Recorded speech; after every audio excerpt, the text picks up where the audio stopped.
Electrochemistry, विद्युत रसायन। पहले के सिलेबस के अकॉर्डिंग ये 7th लेसन था, लेकिन 1-2 सालों से करेक्शन किया गया है, थोड़ा सा पैटर्न चेंज हुआ सब कुछ सीबीएसई बेस पर। तो अब ये लेसन 3rd हो गया है, विद्युत रसायन, इलेक्ट्रोकेमिस्ट्री। इन डेफिनेशनों को हम लोग पढ़ेंगे, बेसिक है पढ़ चुके हैं, लेकिन थोड़ा जो कंडीशनें पढ़ेंगे उनमें ये सब यूज होंगे, इसलिए जानकारी होनी चाहिए। ऑक्सीडेशन, रिडक्शन, रेडॉक्स रिएक्शन पहले पढ़ चुके हैं हम लोग इसके बारे में। फिर चालकत, ओम का नियम क्या है, विशिष्ट प्रतिरोध क्या है, और विशिष्ट चालकत्व क्या है, मतलब स्पेसिफिक कंडक्टेंस क्या है, इसी को कंडक्टिविटी भी कहते हैं। सेल कांस्टेंट क्या है, इलेक्ट्रोलाइट एंड इलेक्ट्रोलिसिस क्या है। यहाँ तक तो टोटल बेसिक है और सभी को जानकारी होगी, पहले भी पढ़ चुके हैं। कुछ नहीं होंगी तो वो मैं बता दूंगा। और यहाँ से चैप्टर की स्टार्टिंग कंप्लीट हो जाती है। मोलर कंडक्टिविटी, मोलर चालकता क्या है, तुल्यांक चालकता क्या है, ये वाली हेडिंग हिंदी मीडियम में अभी नहीं सेंड की थी, तो वो ये हेडिंग नोट कर लेंगे बच्चे। Relation between molar conductivity equivalent conductivity में, तो ये भी मैं बता दूंगा, ये दोनों अभी कर लेंगे वो लोग। फिर इफेक्ट क्या होता है, मतलब तनुता पर मोलर चालकता का प्रभाव, effect of molar conductivity on dilution. तो धीरे धीरे इन बातों को समझते हैं और देखते हैं। ऑक्सीडेशन, ऑक्सीडेशन एक ऐसा प्रोसेस है, ऑक्सीडेशन या ऑक्सीकरण कहते हैं इसी को। ये एक ऐसा प्रोसेस है जिसमें क्या होता है, कोई भी एटम या ग्रुप ऑफ एटम, परमाणु या परमाणु समूह, इलेक्ट्रॉन को डोनेट कर देते हैं। जैसे Na है, इसने इलेक्ट्रॉन को डोनेट कर दिया तो Na पर प्लस चार्ज आ गया। इस प्रोसेस को, जिसमें Na प्लस में कन्वर्ट हुआ इलेक्ट्रॉन को डोनेट करके, इस प्रोसेस को ही कह देते हैं ऑक्सीडेशन। ऑक्सीडेशन हो किसका रहा है, सोडियम का। किस फॉर्म में हो रहा है, Na प्लस के फॉर्म में। ये भी कह सकते हैं जब परमाणु की ऑक्सीकरण संख्या बढ़ती है, मतलब ऑक्सीडेशन नंबर इंक्रीज करता है, तो उसे भी हम लोग ऑक्सीडेशन कह देते हैं।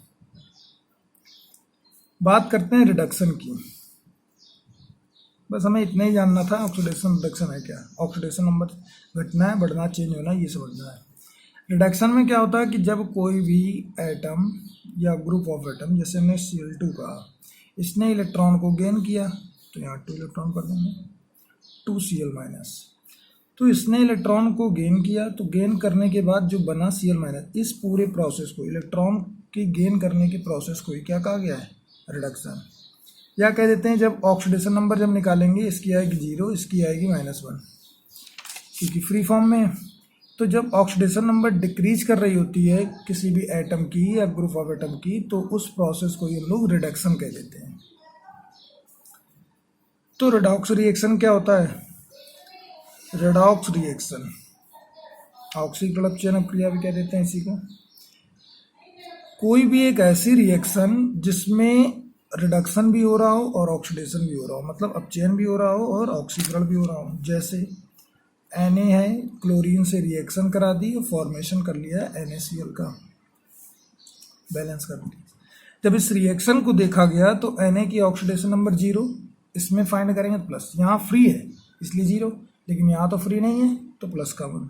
क्लोरीन की 0, यहाँ पर -1। सोडियम को जब देखते हैं तो इसकी ऑक्सीडेशन नंबर इंक्रीज कर रही है 0 से 1, तो सोडियम का ऑक्सीडेशन हो रहा है। क्लोरीन को जब देखते हैं तो क्लोरीन की ऑक्सीडेशन नंबर डिक्रीज कर रही है, 0 से -1 हो रही है, तो रिडक्शन हो रहा है। और किसी भी एक रिएक्शन में जब दोनों प्रोसेस हो रहे हैं, oxidation as well as reduction, मतलब किसी एक रिएक्शन में ऑक्सीडेशन और रिडक्शन बोथ प्रोसेस हो रहे हो, तो ऐसे रिएक्शन को ही रिडॉक्स रिएक्शन कहते हैं। अब इसके बाद करते हैं कंडक्टेंस। कंडक्टेंस से क्या मतलब है, मतलब चालकत्व।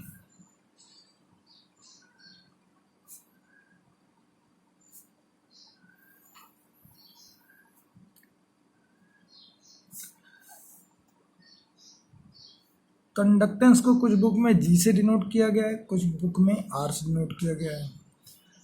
तो 1 में आर जो होता है मतलब रजिस्टेंस, प्रतिरोध के व्युत्क्रम को ही हम लोग क्या कहते हैं, रेसिप्रोकल ऑफ रेजिस्टेंस जो है उसी को कहते हैं कंडक्टेंस, कैपिटल जी या फिर कैपिटल सी से डिनोट करते हैं। मतलब प्रतिरोध के व्युत्क्रम को ही हम लोग चालकत्व कहते हैं, कैपिटल जी या कैपिटल सी से इसे प्रदर्शित करते हैं। अच्छा, कभी यूनिट की बात कर ली जाए, इसकी यूनिट क्या होगी, यूनिट बहुत पूछते हैं। तो आर को रेजिस्टेंस का है, प्रतिरोध और प्रतिरोध का मात्रक होता है ओम, तो चालकत्व की जो यूनिट आ जाएगी वो आ जाएगी ओम इनवर्स। ये सभी लोग निकाल लेते होंगे। इससे पहले एक बात और कर लें, ओम्स लॉ हिंदी मीडियम में सबसे पहले यही हेडिंग लिख गई है, तो कोई दिक्कत नहीं है, आगे पीछे उससे मतलब नहीं है, हेडिंग सारी पढ़ दी है मैं। ओम्स लॉ में क्या बताया गया, ओम्स लॉ में बताया गया कि यदि किसी भी मेटल की या किसी भी सब्सटेंस की फिजिकल कंसंट्रेशन को, फिजिकल स्टेट को कांस्टेंट कर दिया जाए तो उसमें जो V और I का रेशियो होता है उसे एक कांस्टेंट से शो करते हैं और उस कांस्टेंट को R से डिनोट करते हैं, जिसे हम लोग रेजिस्टेंट कहते हैं, मतलब प्रतिरोध कहते हैं। यहीं से एक फॉर्मूला बना V = IR। तो ओम्स लॉ सभी ने फिजिक्स में पढ़ा होगा, कोई दिक्कत नहीं है। यूनिट भी सब निकाल लेते होंगे रेजिस्टेंस की क्या होगी, उसमें भी कोई दिक्कत नहीं है। थोड़ा सा इससे और आगे बढ़ते हैं। स्पेसिफिक रेजिस्टेंस क्या है, फिर रेजिस्टेंस तो आर हो गया, स्पेसिफिक रेजिस्टेंस, इसमें हम लोग कह सकते हैं स्पेसिफिक रेजिस्टेंस में कि पहले एक जनरल बात कर लेते हैं। आर जो होता है वो किसी भी वायर, इलेक्ट्रोड का जो भी होता है उसकी लेंथ के डायरेक्टली प्रोपोर्शनल होता है, उसके क्रॉस सेक्शन एरिया मतलब अनुप्रस्थ काट के क्षेत्रफल के व्युत्क्रमानुपाती होता है। इन दोनों पॉइंटों को जब हम लोग मिलाकर लिखते हैं तो आर डायरेक्टली प्रोपोर्शनल L/A होता है। प्रोपोर्शनल का साइन हटाने के लिए कांस्टेंट लिखते हैं रो L/A। ये जो रो है इसी को हम लोग रेजिस्टेंस या रेजिस्टिविटी कहते हैं, मतलब स्पेसिफिक रेजिस्टेंस हो गया या रेजिस्टिविटी।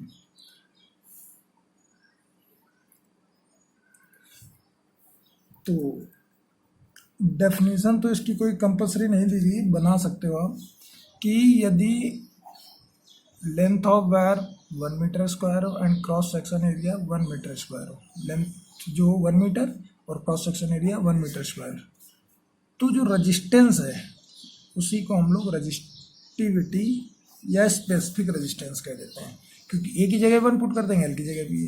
तो ये कंडीशन बनानी पड़ेगी कि यदि किसी तार की लंबाई 1 मीटर तथा उसके अनुप्रस्थ काट का क्षेत्रफल 1 मीटर स्क्वायर हो तो उसका प्रतिरोध ही विशिष्ट प्रतिरोध कहलाता है। तो डेफिनेशन बनाई गई है, बस ये कंडीशन याद रखनी है हमसे। इसके बेस पर न्यूमेरिकल या मल्टीपल चॉइस भी बनते हैं। इसके बाद एक हेडिंग है स्पेसिफिक कंडक्टेंस। ये न्यूमेरिकल में थोड़ा कंफ्यूज करते हैं, तो कंडक्टेंस और स्पेसिफिक कंडक्टेंस